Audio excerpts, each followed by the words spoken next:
Hello aspirants, welcome you all to study IQ. This is Divya Parmar और आज हम discuss करेंगे एमपीपीएससी के महत्वपूर्ण करंट अफेयर्स।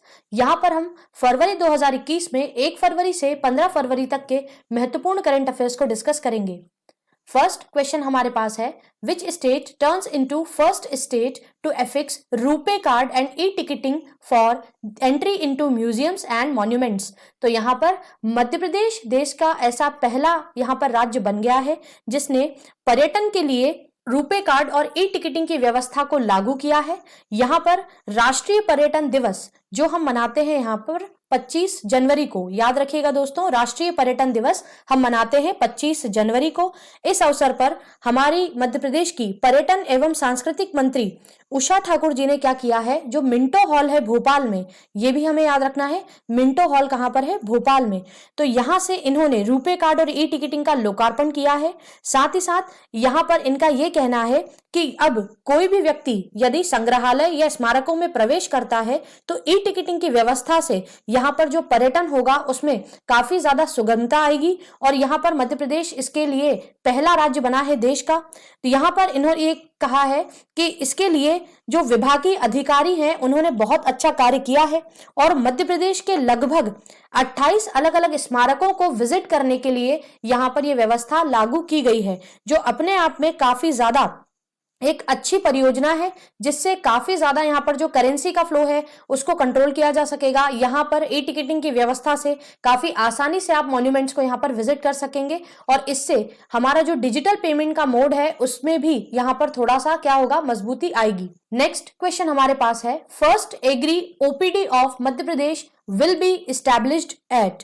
तो यहाँ पर मध्य प्रदेश में पहली बार यहाँ पर एग्रीकल्चरल ओपीडी की व्यवस्था की जा रही है और मध्य प्रदेश की जो पहली एग्रीकल्चरल ओपीडी बनकर तैयार हो रही है ये हो रही है दोस्तों हरदा में। अब यहाँ पर हम देखें तो हरदा में ये क्यों बन रही है, तो इसके लिए हमें याद रखना है कि हमारे मध्य प्रदेश के जो यहाँ पर आप देख सकते हैं जो कृषि मंत्री हैं मध्य प्रदेश के श्री कमल पटेल जी, तो इनका गृह जिला है हरदा और हरदा में यहाँ पर सबसे पहले एग्री ओपीडी बनकर तैयार हो रही है।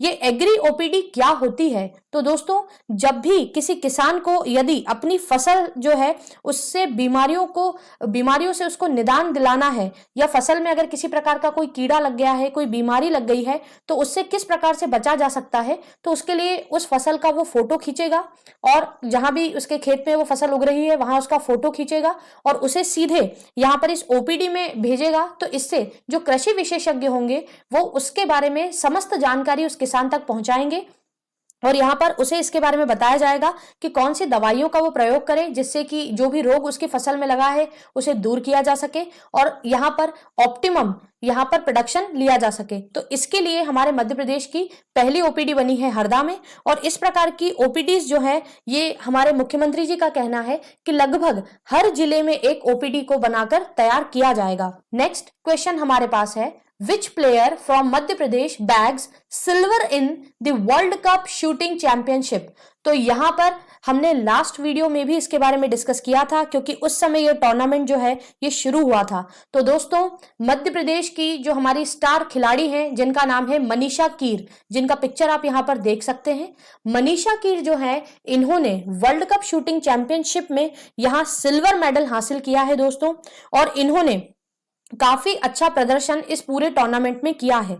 अब यहां पर हम देखें तो महिला दिवस के 3 दिन पहले इन्होंने यहां पर क्या किया है, शानदार प्रदर्शन किया है और इसमें इन्होंने वर्ल्ड कप जो महिला ट्रैप टीम इवेंट हुआ था उसमें यहां पर इन्होंने 22 फरवरी से 5 मार्च तक के बीच जो टूर्नामेंट चला उसमें काफी अच्छा इन्होंने यहां पर कार्य किया और इन्होंने लगभग 158 यहां पर पॉइंट्स जो है वो हासिल किए हैं इस पूरे टूर्नामेंट में, जो काफी ज्यादा सराहनीय है। और इनके जो फादर हैं वो मछली पकड़ने का काम करते हैं और उसके साथ साथ यहाँ पर उनके जो पिता हैं उन्होंने कहा है कि उन्हें काफी ज्यादा गर्व है।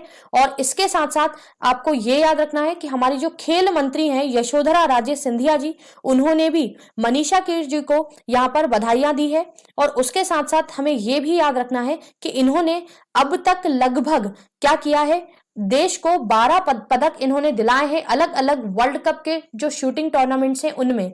तो मनीषा कीर जी किससे संबंधित है, तो सबसे पहले शूटिंग से संबंधित है और हाल ही में वर्ल्ड कप शूटिंग चैंपियनशिप में इन्होंने यहाँ पर रजत पदक जो है वो हासिल किया है।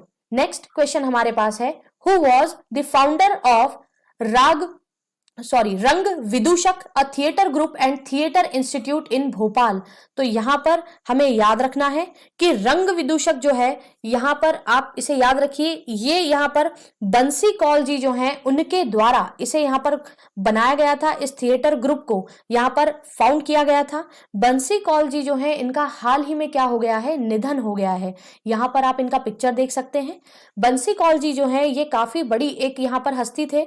इन्हें पद्मश्री अवार्ड भी मिल चुका है और ये हमारे मध्य प्रदेश से बिलोंग करते हैं, तो इसलिए आपको इन्हें याद रखना है।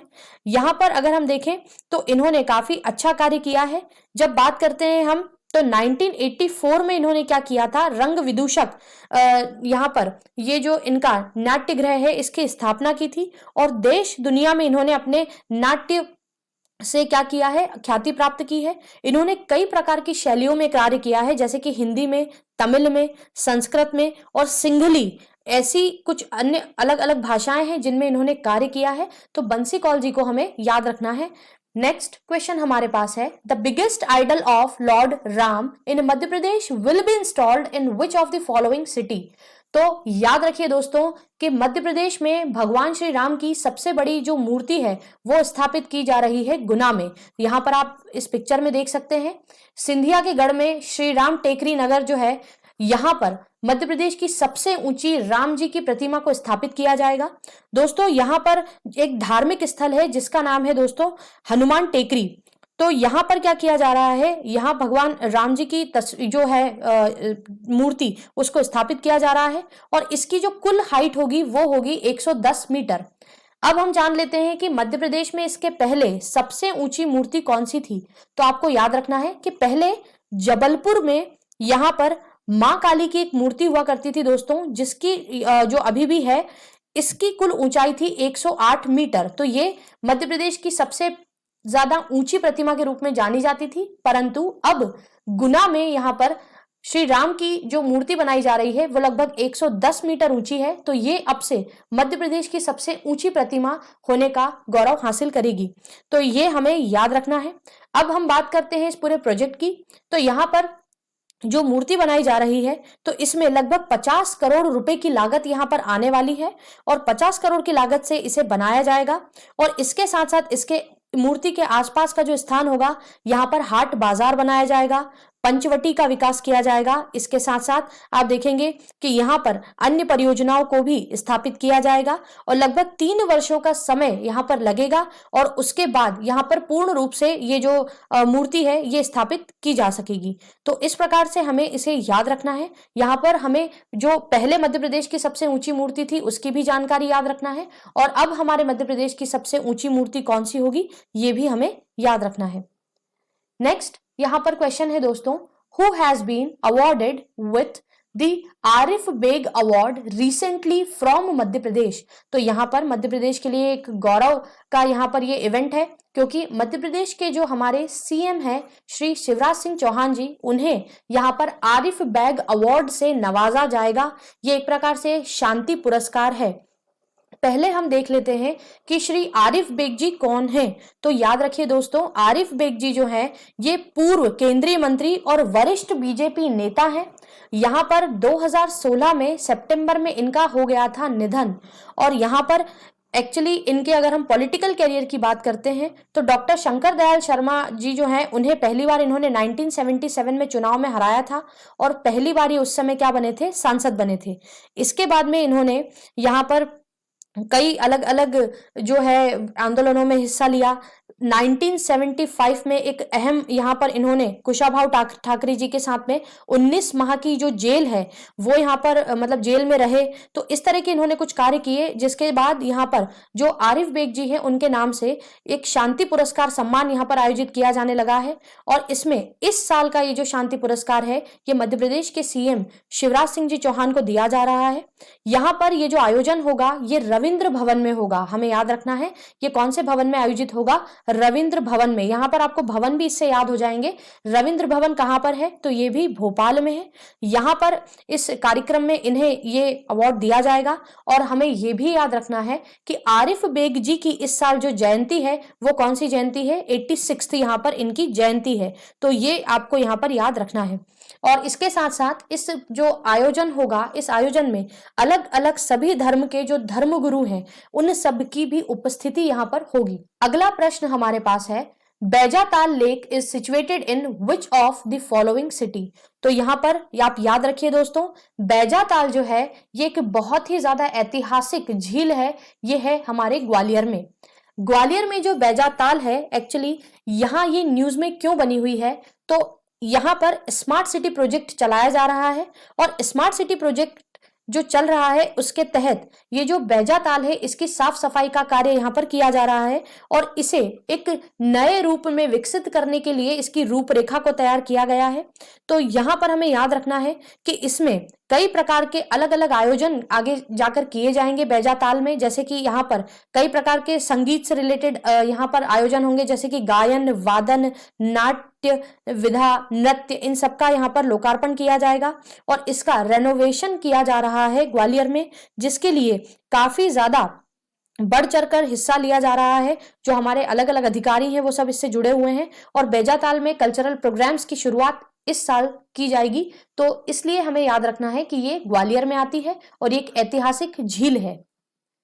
अगला प्रश्न हमारे पास है, chief minister Shivraj Singh Chouhan launched the first round of state wide pulse polio campaign in Bhopal from? तो यहां पर हमें याद रखना है कि मध्य प्रदेश में अभी हाल ही में पल्स पोलियो अभियान कैंपेन चलाया गया है। और ये जो अभियान चलाया गया है ये 31 जनवरी से 2 फरवरी 2021 तक चलाया गया है। लगभग 3 दिवसीय ये पूरा कार्यक्रम चला, जिसके तहत मध्य प्रदेश में अगर हम देखें तो लगभग यहां पर 1,11,00,000 बच्चों को 1,11,00,000 बच्चों को पल्स पोलियो की खुराक पिलाई गई है।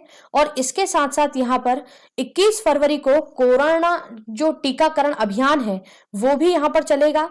और आपको याद रखना है कि कोरोना का जो टीकाकरण अभियान है उसे 2 फरवरी को यहां पर स्थगित किया जाएगा और पल्स पोलियो अभियान को पहले यहां पर प्रॉपरली लागू किया जाएगा, जिससे कि मध्य प्रदेश के जितने भी बच्चे हैं उन सभी को ये खुराक मिल सके। यहां पर अगर हम देखें तो आपको पल्स पोलियो से संबंधित जितनी भी जानकारी जुटा सकते हैं उन सबको आपको पढ़ना है।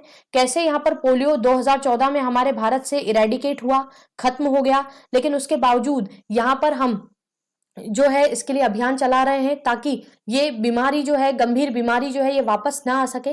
तो इसकी मुख्य जानकारियां भी हमें जुटाकर रखनी है। ये हमें आंसर राइटिंग में, मेंस में भी हेल्प करेंगी। अगला प्रश्न हमारे पास है, union ministry of housing and urban affairs released a ranking of 100 smart cities, which city was in the first place? तो यहां पर मध्य प्रदेश के लिए बहुत ही गौरव की ये बात है, क्योंकि union ministry of housing and urban affairs ने जो यहां पर 100 स्मार्ट सिटीज की एक लिस्ट यहां पर लॉन्च की है, इसमें मध्य प्रदेश का जो भोपाल है इसने पहला स्थान हासिल किया है, जो हमारी राजधानी भी है। भोपाल जो है स्मार्ट सिटी प्रोजेक्ट में पहले नंबर पर आया है। वहीं पर अगर हम देखें तो दूसरा स्थान यहां पर जो हासिल किया है वो किया है दोस्तों वाराणसी ने। तीसरा स्थान यहां पर हासिल किया है सूरत ने। और मध्य प्रदेश का इंदौर जो है ये स्मार्ट सिटी के मामले में आता है चौथे स्थान पर। तो यहां पर भोपाल ने फर्स्ट रैंकिंग हासिल की है। और यहां पर अगर हम देखें तो स्मार्ट सिटी के कार्यों की जब समीक्षा हुई तो उसमें यह देखा गया कि भोपाल में जो है कई प्रकार से अलग अलग जगह पर काफी अच्छे यहाँ पर प्रोग्राम्स चलाए गए हैं और इसमें कई तरह के नए असेसमेंट्स को जोड़ा गया है, कई प्रकार के नए टेंडर आए हैं, कई तरह के प्रोजेक्ट्स को इम्प्लीमेंट किया गया है। ओवरऑल इन सबको देखते हुए क्या किया गया है, भोपाल को यहाँ पर फर्स्ट रैंकिंग दी गई है, क्योंकि भोपाल ने काफी अच्छा यहाँ पर प्रदर्शन किया है as compare to other cities of India. Next question हमारे पास है, under the 100 Day wetland conservation programme which of the following wetlands from Madhya Pradesh are being selected. तो ये हमारे लिए काफी इंपॉर्टेंट यहाँ पर करंट अफेयर का क्वेश्चन है। यहाँ पर चांसेस आर देयर कि एनवायरमेंट वाले सेक्शन से ये पूछ लिया जाए, किसी भी प्रकार से क्वेश्चन आ सकता है कि 100 डे वेटलैंड कंजर्वेशन प्रोग्राम जो है ये किससे संबंधित है, या ये प्रश्न आ सकता है कि यहाँ पर कौन सी वेटलैंड्स मध्य प्रदेश से इसके अंतर्गत सिलेक्ट की गई हैं। तो हमें याद रखना है कि मध्य प्रदेश की भोज वेटलैंड जो कि भोपाल में है और सिरपुर वेटलैंड जो कि इंदौर में है, इन दोनों को यहाँ पर इस प्रोग्राम में सिलेक्ट किया गया है। यहाँ पर वेटलैंड का अर्थ है दोस्तों आर्द्र भूमि। तो जो भोज यहाँ पर तालाब है भोपाल का और सिरपुर तालाब जो है इंदौर का, इन दोनों को इसके अंतर्गत शामिल किया गया है। यहाँ पर ये जो वेटलैंड प्रोग्राम है तो ये 100 दिवसीय प्रोग्राम है। इसका प्रथम चरण अभी प्रारंभ हुआ है जिसमें कि मध्य प्रदेश की इन दोनों यहाँ पर तालाबों का चयन हुआ है। अगर हम संपूर्ण भारत की बात करते हैं तो टोटल यहाँ पर हमारे जो पूरा यहाँ पर हमारा मध्य प्रदेश है उससे लगभग यहाँ पर 120 तालाबों को यहाँ पर सिलेक्ट किया गया है अलग अलग जिलों से। वहीं पर अगर संपूर्ण भारत की हम बात करते हैं तो यहाँ पर आप देखेंगे कि लगभग यहाँ पर 1200 से ज्यादा तालाबों को यहाँ पर सिलेक्ट किया गया है इसके अंतर्गत। तो इसमें यहाँ पर हम देखें तो मध्य प्रदेश जो है ये एकमात्र ऐसा जिला है, एकमात्र ऐसा राज्य है जिसका जो भोज वेटलैंड है ये रामसर साइट्स के अंतर्गत भी आता है और इसे यहाँ पर विश्व वेटलैंड्स जो है उसके अंदर भी शामिल किया गया है, वर्ल्ड वेटलैंड्स में भी। अब यहाँ पर ये प्रोग्राम क्यों चलाया जा रहा है, तो 100 डे वेटलैंड कंजर्वेशन प्रोग्राम इसलिए चलाया जा रहा है क्योंकि जो वर्ल्ड वेटलैंड दिवस आता है उसकी 50वीं इस साल क्या थी, अभी वर्षगांठ थी हाल ही में। और यहाँ पर आप देखेंगे तो 2 फरवरी को हम क्या मनाते हैं, वर्ल्ड वेटलैंड डे मनाते हैं, विश्व आर्द्र भूमि दिवस मनाते हैं। तो 2 फरवरी को इसे 50 साल पूरे हो जाएंगे। पहली बार हमने इसे मनाया था 1971 में। 1971 में विश्व की सभी आर्द्र भूमियों के संरक्षण हेतु यहाँ पर ईरान के रामसर में, आपको याद रखना है रामसर कन्वेंशन, आपको इसका नाम याद होगा। तो ये है दोस्तों ईरान में। तो ईरान में जो रामसर नामक एक साइट है, रामसर नामक एक प्लेस है, तो वहां पर रामसर कन्वेंशन हुआ 1971 में, जिसमें यह तय किया गया कि विश्व में जितनी भी आर्द्र भूमियां हैं उन सभी को बचाने की आवश्यकता है और उनके प्रति हमें जागरूक होने की आवश्यकता है, क्योंकि कई प्रकार का फ्लोरा एंड फौना उनसे जुड़ा हुआ होता है और इससे डायरेक्टली इनडायरेक्टली हम ह्यूमन बींग्स भी जुड़े हुए होते हैं। तो ओवरऑल अगर वेटलैंड्स का कंजर्वेशन हम प्रॉपर तरीके से करते हैं तो आने वाले समय में सस्टेनेबल डेवलपमेंट होगा और एनवायरमेंटल प्रोटेक्शन पर भी हमारा फोकस बना रहेगा। तो इसके चलते यहाँ पर भोज वेटलैंड और सिरपुर वेटलैंड को इसमें शामिल किया गया है। नेक्स्ट अगर हम देखें तो हमारे मध्य प्रदेश में कुछ और इंपॉर्टेंट यहाँ पर आर्द्र भूमियां भी हैं, जैसे कि देखें तो सिंध सागर तालाब है हमारे पास अशोकनगर में, उसके साथ साथ शिवपुरी के कुछ तालाब हैं जो महत्वपूर्ण हैं, अमृत सागर तालाब है ये रतलाम में आता है दोस्तों, सीता सागर नामक एक तालाब आता है दतिया में। तो ये जो अन्य तालाब हैं इन सब को भी आर्द्र भूमि के रूप में यहाँ पर देखा जाता है और इन सभी के लिए हमारी मध्य प्रदेश की जो सरकार है इसने यहाँ पर कुछ करोड़ रुपए की राशि यहाँ पर आवंटित की है, जिससे इन अन्य तालाबों का भी जीर्णोद्धार किया जा सके और इन वेटलैंड्स को भी आगे कंजर्व किया जा सके, प्रोटेक्ट किया जा सके। नेक्स्ट क्वेश्चन हमारे पास है, Deen Bandhu campaign for the rehabilitation of people living on footpath and beggars have been started in. तो दोस्तों दीन बंधु नामक ये जो हमारे पास कैंपेन चलाया गया है ये यहाँ पर चलाया गया है इंदौर डिवीजन में। ये बहुत ही इंपॉर्टेंट एक कैंपेन बन गया है। हाल ही में दीन बंधु कैंपेन जो है ये लॉन्च हुआ है। इसमें यहाँ पर मध्य प्रदेश के इंदौर के जो संभागायुक्त हैं डॉक्टर पवन कुमार शर्मा जी, इनके मार्गदर्शन में ये अभियान चलाया गया है। इस अभियान के अंतर्गत जो भी लोग फुटपाथ पर रहते हैं या भिक्षावृत्ति में संलग्न होते हैं, जो कि बहुत ही ज्यादा दयनीय स्थिति में अपना जीवन यापन करते हैं, उन सभी को यहाँ पर रिहैबिलिटेशन यहाँ पर सेंटर्स में रखा जाएगा। इन्हें खाने पीने के और आश्रय देने का कार्य किया जाएगा। इसके साथ साथ कई प्रकार के एनजीओ भी यहाँ पर इनसे आकर जुड़े हैं और इन्होंने यहाँ पर इन्हें गर्म कपड़े, कंबल, भोजन आदि सभी व्यवस्थाओं के लिए यहाँ पर प्रोत्साहित किया है कि इन्हें ये सारी व्यवस्थाएं हम देंगे, जिससे कि इनके जीवन स्तर को थोड़ा सा सुधारा जा सके। और उसके साथ साथ फ्री मेडिकल चेकअप की व्यवस्था इनके लिए की जाएगी। और वहीं पर आप देखेंगे तो जो बहुत ज्यादा पिछड़े हमारे कुछ यहाँ पर जिले हैं, जैसे कि अलीराजपुर, उसके साथ साथ जोबट, भाबरा, इस तरह के जो कुछ ग्राम या कस्बे हैं, उन सभी में भी ये व्यवस्था लागू की जाएगी, जिससे कि वहां पर फुटपाथ पर रहने वाले लोगों की कुछ मदद हो सके। तो यहाँ पर इंदौर के बाद ये जो कैंपेन है ये ऑल ओवर एमपी में भी चलाने की यहाँ पर मंशा रखी गई है, जो कि काफी अच्छा एक प्रोग्राम है। तो इसे हम अपने मेंस की आंसर राइटिंग में भी यूज कर सकते हैं, दीन बंधु कैंपेन को। और किसी योजना का अगर प्रश्न आता है तो उसमें हम इसे यहाँ पर ऐड कर सकते हैं। ये काफी अच्छी एक यहाँ पर जो है पहल की गई है। अगला प्रश्न है, water structures in Madhya Pradesh under the Jalabhishekam campaign has been launched by. तो मध्य प्रदेश का बहुत ही महत्वाकांक्षी प्रोजेक्ट है दोस्तों यहाँ पर जलाभिषेकम कैंपेन, जिसका अनावरण यहाँ पर किया है या इसका उद्घाटन कह ले, ये यहाँ पर किया गया है राजनाथ सिंह जी के द्वारा। यहाँ पर ये जो प्रोग्राम है ये हमारे मध्य प्रदेश में काफी ज्यादा इंथुसियास्टिकली चलाया गया था हमारे सीएम के द्वारा। यहाँ पर ये कहा गया है कि जलाभिषेकम नामक ये जो प्रोग्राम होगा, हमारे सीएम का ऐसा कहना है कि इससे हम क्या करेंगे, लगभग 57,000 वाटर स्ट्रक्चर्स को बनाकर तैयार करेंगे। Water structures in the sense कि यहाँ पर हम तालाबों का निर्माण करेंगे, कुओं का निर्माण करवाएंगे। तो लगभग 57,000 ऐसे अलग अलग यहाँ पर हम वाटर स्ट्रक्चर्स को बनाकर तैयार करेंगे, जिसके लिए लगभग 2,000 करोड़ से भी अधिक की राशि यहाँ पर आवंटित की जाएगी। और इसका इनॉग्रेशन जो किया गया है ये union defence minister Shri Rajnath Singh ji ने किया है और इन्होंने वर्चुअल बेसिस पर इसका इनॉग्रेशन किया है। तो आपको ये याद रखना है कि यहाँ पर ये जो इनॉग्रेशन हुआ है ये वर्चुअल बेसिस पर किया गया है। और यहाँ पर इसका जो मुख्य उद्देश्य है वो ये है, water for every farm and work for every hand. यहाँ पर ये उद्देश्य रखा गया है। और कोविड एरा में जो भी वाटर स्ट्रक्चर्स में समस्याएं आई या जल से संबंधित जो समस्याएं आई, उन सभी को कहीं ना कहीं इरेडिकेट करने के बारे में भी ध्यान दिया जाएगा। और यहाँ पर लगभग 2.5 लाख हेक्टेयर जो क्षेत्र है हमारे मध्य प्रदेश का, तो यहाँ पर उस पर इसे लागू किया जाएगा, जिससे कि क्या किया जा सके, इरिगेशन की फैसिलिटी को मजबूत किया जा सके और साथ ही साथ मध्य प्रदेश में जो जल की आपूर्ति है उसे यहाँ पर पूरा करने का कार्य किया जा सके। तो इस प्रकार से ये संपूर्ण आयोजन चलाया गया है। आई होप इस लेक्चर ने आपको करंट अफेयर्स को समझने में हेल्प की होगी। Thank you.